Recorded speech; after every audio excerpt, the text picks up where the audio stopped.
এই গোটেই আসমান জমিনৰ ফেৰেশতাসকলে তেওঁক চিনি পায়, তেওঁক মোহাব্বত কৰে। জনাবে মুহাম্মদুৰ ৰাসূলুল্লাহ সাল্লাল্লাহু আলাইহি ওয়াসাল্লামৰ লগত আপোনাৰ মুলাকাত হৈ যাব, সাক্ষাৎ হৈ যাব। সপোন যোগে আপুনি নবীক চাব পাৰিব। ৰাতি টোপনিৰ পূৰ্বে বিছনাত বহি সৰু সৰু তিনিটা সূৰা পঢ়ক। মহান আল্লাহ তাআলাই টকা পইচা ধন সম্পত্তি ইমান পৰিমাণে দান কৰিব যি কোনোদিন কল্পনাও কৰিব নোৱাৰিব। আল্লাহ ৰব্বুল আলামিন প্ৰচুৰ পৰিমাণে নিয়ামত আপোনাক দান কৰিব। চাৰিওফালৰ পৰা ৰিজিকৰ দৰজা খুলি দিব। আপুনি যদি প্ৰতিদিন ৰাতি টোপনি যোৱাৰ পূৰ্বে এই তিনিটা সূৰা পঢ়িব পাৰে, আল্লাহ ৰব্বুল আলামিনে আপোনাৰ পৰিয়াল, ল'ৰা ছোৱালী, আপোনাৰ মা বাবা, স্বামী স্ত্ৰী সকলোকে হেফাজত কৰিব। আপোনাৰ ঘৰত কোনো চোৰ ডকাইতে কোনো ধৰণৰ ক্ষয় ক্ষতি কৰিব নোৱাৰে। আপোনাৰ ঘৰৰ বয় বস্তু, আপোনাৰ ধন সম্পত্তি সকলো কিছু আল্লাহ ৰব্বুল আলামিন হেফাজত কৰিব। আপোনাক আল্লাহ ৰব্বুল আলামিনে গায়বীভাৱে সহায় কৰিব। মোৰ প্ৰিয় দিনী ভাই বন্ধুসকল, এই আমল আপুনি বিনা অজুও কৰিব পাৰে, কিন্তু অজু কৰিলে বেছি ভাল হয়। অজু কৰি এই আমলখিনি কৰিব, তেতিয়াহ'লে আপুনি বেছি ফলাফল পাব। আল্লাহ ৰব্বুল আলামিনে আপোনাক কামিয়াবি দান কৰিব। এই আমলখিনি কৰাৰ পূৰ্বে আপুনি ইশাৰৰ নামাজ যথা সময়ত আদায় কৰিব।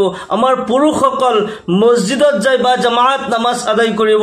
আমাৰ মহিলা মা ভনীসকলে ঘৰত যথা সময়ত ইশাৰৰ নামাজ আদায় কৰি ল'ব।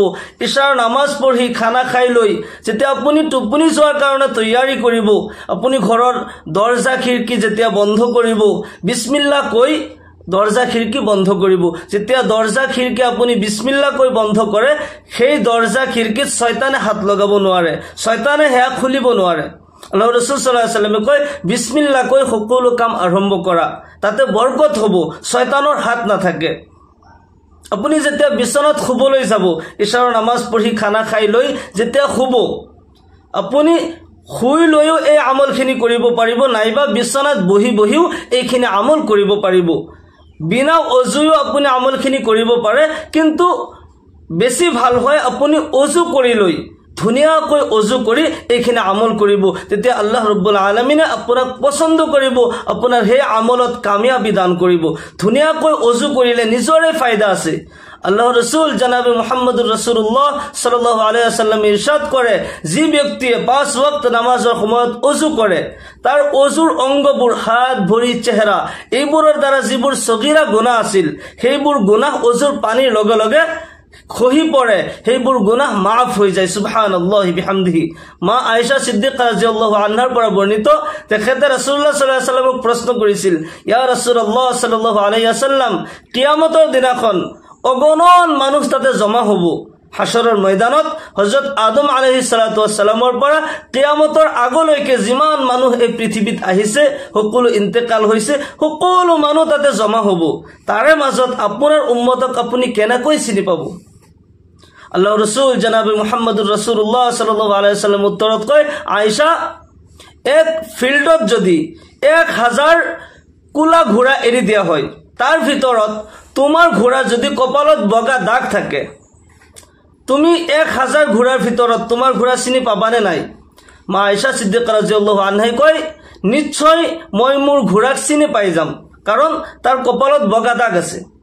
আল্লাহ ৰাসূল সাল্লাল্লাহু আলাইহি ওয়াসাল্লামে কয়, হে আয়েশা, মোৰ উম্মতসকলে 5 ওয়াক্ত নামাজৰ সময়ত যেতিয়া অজু কৰে, তাৰ হাত ভৰি চেহেৰা অজুৰ অংগবোৰ কিয়ামতৰ দিনাখন নূৰৰ দৰে জিলিকি থাকিব। সুবহানাল্লাহি বিহামদিহি। মই দূৰৰ পৰা দেখা পাই চিনি পাই যাম, অমুক মোৰ উম্মত হয়। মোৰ উম্মতক মই চিনাকি কৰিবলৈ মোৰ অসুবিধা নহয়। সেইকাৰণে আপুনি ধুনীয়াকৈ অজু কৰি ল'ব। অজু কৰি লৈ বিছনাত শুবলৈ যাব, আৰু টোপনি যোৱাৰ দুআটো আপুনি প্ৰথমতে পঢ়ি ল'ব, আল্লাহুম্মা বিস্মিকা আমুতু ওয়া আহয়া।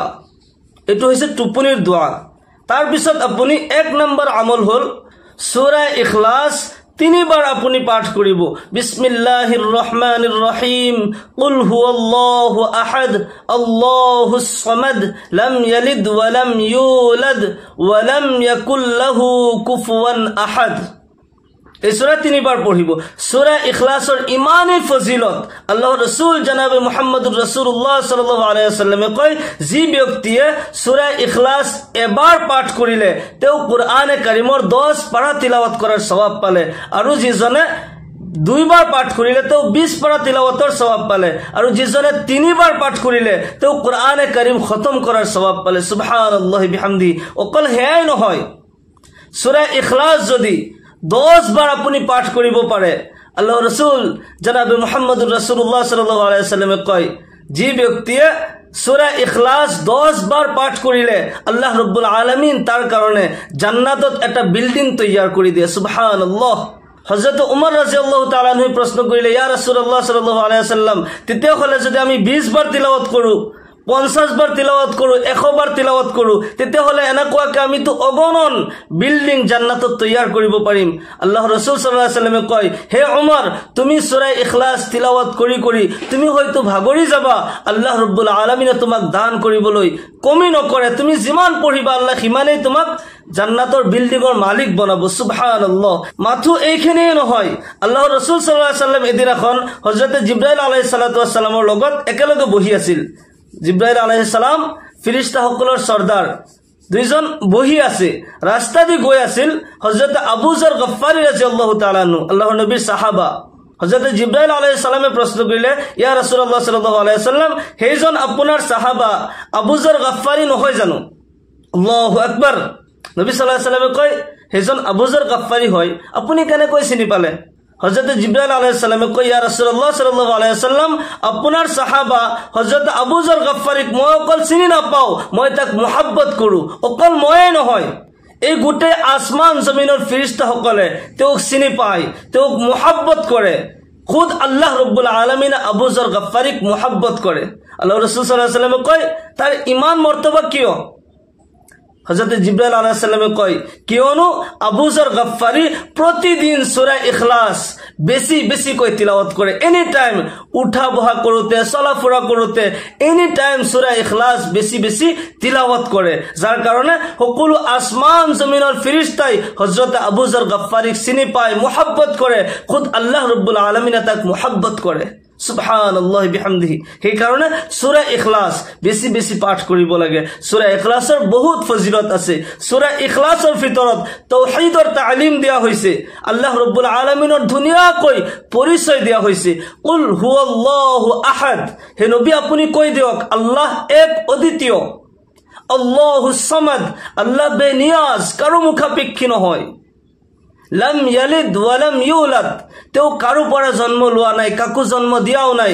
ওয়ালাম ইয়াকুল লাহু কুফুয়ান আহাদ তেও সমতুল্য কোনো নাই তেও লা মিসলা লাহু ওয়ালা মিসালা লাহু তেও উদাহরণ কারো লগত দিব নোৱাৰি তেও অতুলনীয় আল্লাহ ৰাব্বুল আলামিনৰ তাওহীদৰ তালিম দিয়া হৈছে ধুনিয়াকৈ আল্লাহৰ পৰিচয় দিয়া হৈছে সেই কাৰণে সূৰা ইখলাস আপুনি যিমান বেছি তিলাওয়াত কৰিব আপোনাৰ দুনিয়া ও আখিৰাতত কামিয়াবি আছে আল্লাহ পৰ্যন্ত ৰাজি হৈ যায় আল্লাহৰ ফেৰেশতা সকল ৰাজি হৈ যায় আপোনাৰ প্ৰথম আমলটো হৈছে সূৰা ইখলাস কম সে কম 3 বাৰ আপনি পাঠ কৰিব ইয়াৰ পিছত 2 নম্বৰ যেটো আমল হেয়া হৈছে কুৰআনে কাৰীমৰ সৰ্ববৃহৎ সূৰা সূৰা বাকাৰাৰ 255 নং আয়াত যেটো আয়াতক আয়াতে কুৰসি বুলি কোৱা হয় বিসমিল্লাহির রহমানির রহিম আল্লাহু লা ইলাহা ইল্লা হুয়াল হাইয়ুল কাইয়্যুম লা তাখুযুহু সিনাতুন ওয়ালা নাওম له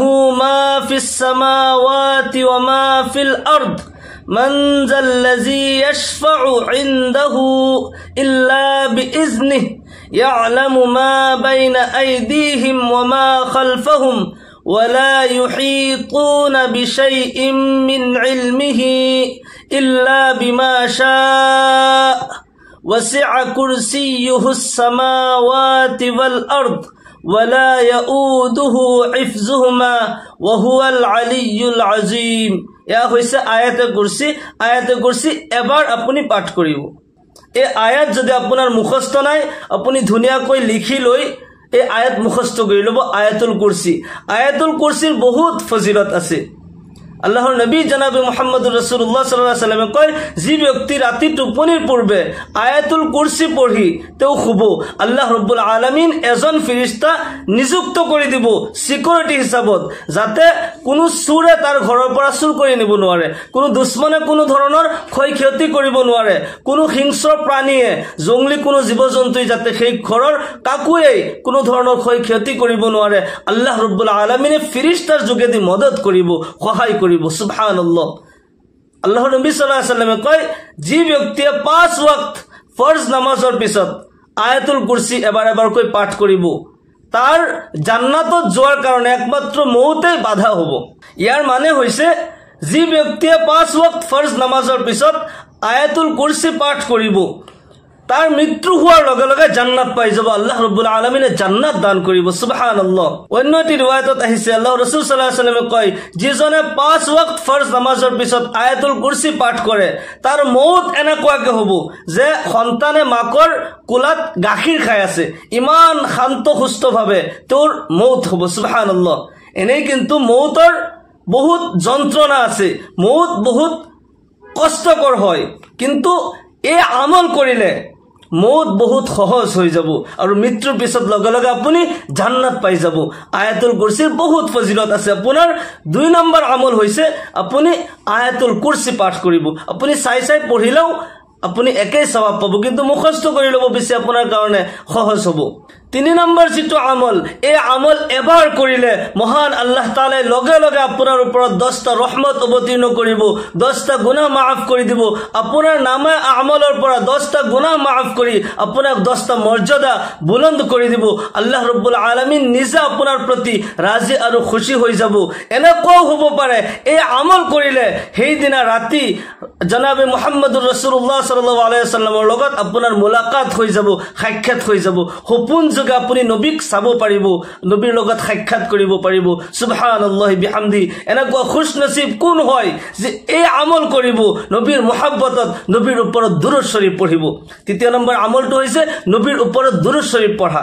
দুৰুদ শৰীফৰ ইমানেই ফজিলত হয় যে আল্লাহ ৰব্বুল আলামিন একদল ফেৰেশতা এনেকুৱাকে ৰাখি থৈছে যে পৃথিৱীৰ কোনো চুকে কোণে যদি কোনো বান্দাই নবীৰ ওপৰত দুৰুদ শৰীফ পঢ়ে, তাৰ নাম, তাৰ বাবার নাম, তার এড্রেস লই নবীক রোজাত যাই হ্যাঁ পৌঁছাই দিয়ে, হে নবী আপনার অমুক উম্মতে আপনার উপর দুরুদ পড়িছে। নবী সাল্লাল্লাহু আলাইহি ওয়াসাল্লামে আল্লাহর ওচৰত দোয়া কৰে, হে উম্মত যদি অভাব অনাটনত আছে, কষ্ট কৰি আছে, বিপদ আপদত আছে, নবী সাল্লাল্লাহু আলাইহি ওয়াসাল্লামে সেই উম্মতৰ শান্তিৰ কাৰণে, ইহকাল পৰকালৰ কল্যাণৰ কাৰণে আল্লাহৰ ওচৰত দোয়া কৰে। আল্লাহ ৰব্বুল আলামিন নবীৰ দোয়া কোনোদিনই ঘূৰাই নিদিয়ে। আৰু এই আমল নবীৰ ওপৰত দুৰুদ পঢ়া এয়া বহুত ডাঙৰ আমল হয়। খুদ আল্লাহ ৰব্বুল আলামিনে এই আমল কৰে। আল্লাহ তাআলা কোনো কৰ্মই নকৰে, কিন্তু এটা কৰ্ম কৰে, সেয়া হৈছে নবীৰ ওপৰত দুরূদ শরীফ পড়ে। ইন্নাল্লাহা ওয়া মালাইকাতাহু ইসাল্লুনা আলান নবী ইয়া আইয়ুহাল্লাযীনা আমানু সাল্লু আলাইহি ওয়া সাল্লিমু তাসলিমা। আল্লাহ রাব্বুল আলামিন কোরআনে কারীমত কয়, নিশ্চয় আল্লাহ আৰু তোৰ ফেৰেশতাসকলে নবীৰ ওপৰত দুৰূদ শৰীফ পড়ে। আৰু আল্লাহ তাআলাই কয়, হে মুমিনিন সকল, তোমালোকেও সাল্লু আলাইহি ওয়া সাল্লিমু তাসলিমা, তোমালোকেও নবীর ওপৰত দুৰূদ শৰীফ পড়া, নবীক সালাম দিয়া।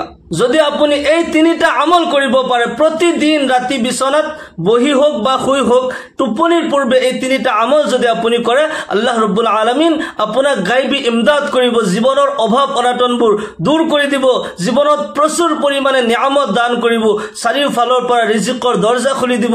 আসমান জমিনৰ ফেৰেশতাসকলেও আপোনাৰ কাৰণে দুআ ইস্তিগফাৰ কৰিব, আপোনাৰ কাৰণে ৰহমতৰ দুআ কৰিব, আপোনাৰ ইহকাল পৰকাল শান্তিময় হৈ যাব। আল্লাহ ৰব্বুল আলামিন আমাক সকলো মুমিন মুসলমানক, পুৰুষ মহিলাক সকলোকে এই আমল কৰাৰ তৌফিক দান কৰক। আল্লাহ ৰব্বুল আলামিন সকলোকে ইহকাল পৰকালত কামিয়াবি দান কৰক। সকলোৱে কওক আল্লাহুম্মা আমিন। ওয়া আখিৰু দাওয়ানা আনিল হামদুলিল্লাহি ৰাব্বিল আলামিন।